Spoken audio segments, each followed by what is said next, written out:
Prashnesh green house cleaning ഇന്ന് social മീഡിയയിൽ trending ആയിക്കൊണ്ടിരിക്കുകയാണ്.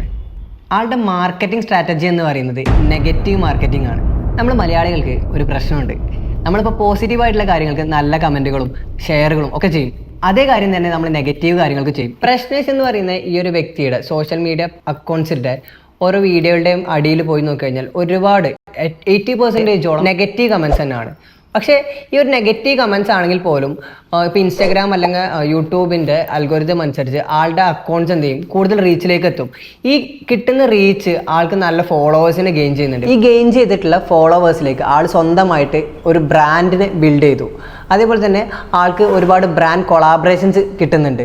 ആളുടെ യൂട്യൂബ് ചാനലിൽ നല്ലൊരു എമൗണ്ട് ആൾക്ക് ഏൺ ചെയ്യാൻ പറ്റുന്നുണ്ട്. ഇപ്പോൾ നമ്മളിതിൽ മനസ്സിലാക്കേണ്ടത് എന്താ വെച്ചാൽ, നെഗറ്റീവ് മാർക്കറ്റിംഗ് ആണെങ്കിൽ പോലും നമുക്ക് എന്ത് ചെയ്യാൻ പറ്റും, നമ്മുടെ ബ്രാൻഡിനെ മറ്റുള്ളവരിലേക്ക് എത്തിക്കാൻ പറ്റും. സോ പ്രശ്നേഷിനെ പോലെ നെഗറ്റീവ് മാർക്കറ്റിംഗ് യൂസ് ചെയ്ത് ഒരു ബ്രാൻഡ് ബിൽഡ് ചെയ്ത് പ്രൊമോട്ട് ചെയ്യുന്ന ഒരാളെ നിങ്ങൾക്ക് അറിയുമെങ്കിൽ ജസ്റ്റ് മെൻഷൻ ചെയ്യൂ.